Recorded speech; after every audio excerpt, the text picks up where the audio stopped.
मोदी सरकार नाकामियों पर पर्दा डालने के लिए फौजी नुमाइश पर मजबूर। कभी झूठे बयानिए, प्रोपेगेंडे तो कभी मिसाइल तजुर्बों का सहारा। भारत ने 28 और 29 जुलाई को मुसलसल मिसाइल तजुर्बे किए। भारत ऐसे इकदाम से हमेशा खित्ते में कशीदगी बढ़ाने, हथियारों की दौड़ और तबाहकुन जंग की राह हमवार करने की साजिश करता रहा है। भारत की धमकियों और जंगी जुनूनियत का मुंह तोड़ जवाब पाकिस्तान का जदीद नस्ल हतफ 9 मिसाइल है।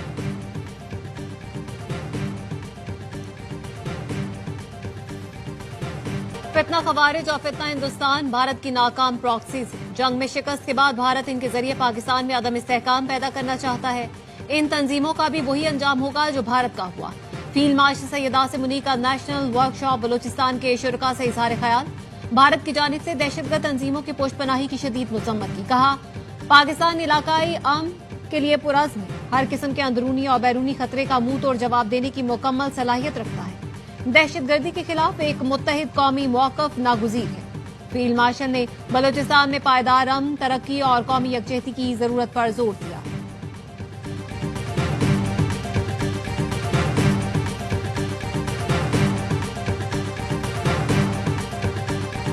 मोदी सरकार का नाम निहाद फॉल्स फ्लैग ऑपरेशन महादेव बुरी तरह बेनकाब हो गया। तस्वीर में वाज़ेह है कि उनके पास मौजूद हथियार गैर फाल थे। माहिरीन का कहना है राइफल की बैरल में कपड़ा मौजूद है। हकीकी मुकाबले में ऐसा हथियार कैसे इस्तेमाल हो सकता है? अगर दहशतगर्द पाकिस्तानी थे तो शवाहिद आलमी फोरम्स पर क्यों पेश नहीं किए जाते? ऑपरेशन सिंदूर पर पार्लिमानी बहस से एक दिन कबल पहलगाम हमले के मुबैना दहशतगर्द हलाक हो जाना महज इत्तफाक नहीं, गोदी मीडिया का बगैर किसी सबूत के दहशतगर्दों को पाकिस्तान से जोड़ना पाकिस्तान दुश्मनी का सबूत है।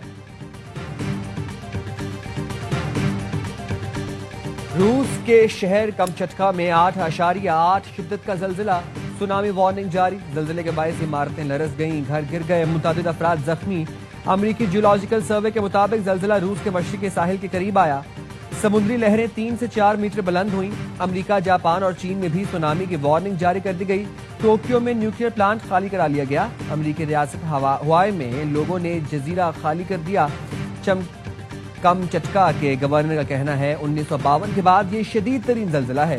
शहरियों को जान बचाने के लिए बुलंद मकामात पर जाने की हिदायत।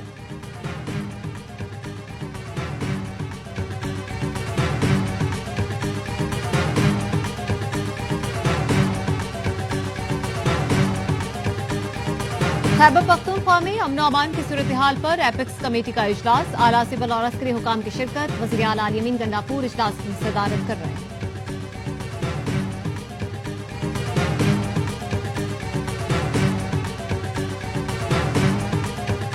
वज़ीर-ए-आज़म शहबाज शरीफ की ज़ेरे सदारत वफाकी काबीना का इजलास आज होगा। मुल्की मौशी और सियासी सूरत हाल का जायजा लिया जाएगा। काबीना को अमेरिका के साथ टैरिफ और दीगर अमूर पर पेशरफ्त से आगाह किया जाएगा।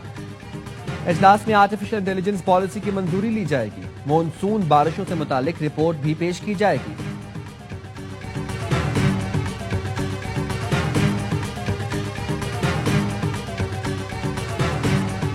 चीनी पर टैक्स खत्म करना मुआशी अहदाफ के खिलाफ है। IMF ने 3 लाख टन चीनी की टैक्स फ्री इंपोर्ट पर एतराज उठा दिया। टैक्स फ्री इंपोर्ट को सब्सिडी के मुतरादिफ करार दिया।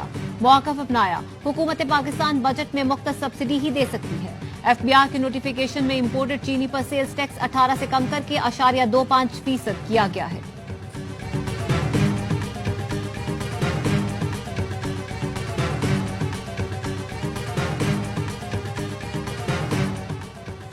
जमशेद दस्ती की नाअहली के खिलाफ अपील। लाहौर हाईकोर्ट ने NA 175 में ज़िमनी इलेक्शन का शेड्यूल मुअत्तल कर दिया।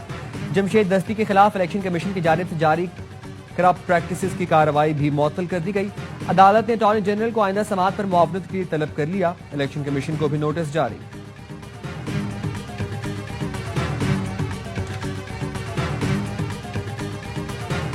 मुल्तान में बच्ची से नाजेबा हरकत करने वाला जिनसी दरिंदा पकड़ा गया। मुलजिम के खिलाफ हिरासती का मुकदमा दर्ज।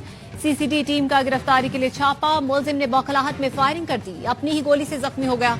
वाक़या अल मुस्तफा कॉलोनी में पेश आया था। गिरफ्तार मुलजिम के खिलाफ 2023 में भाई के कत्ल का मुकदमा भी दर्ज है।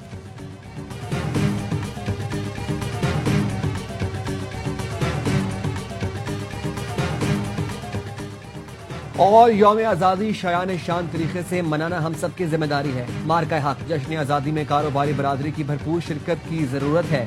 गवर्नर सिंध कामरान तेसोरी की FPCCI के सीनियर नायब सदर से गुफ्तगू। मुलाकात में मार्का हक जश्न आज़ादी मुहिम की तैयारियों पर बिजनेस कम्युनिटी को एतमाद में लिया। FPCCI ने तकरीब में भरपूर शिरकत की यकीन दहानी कराई।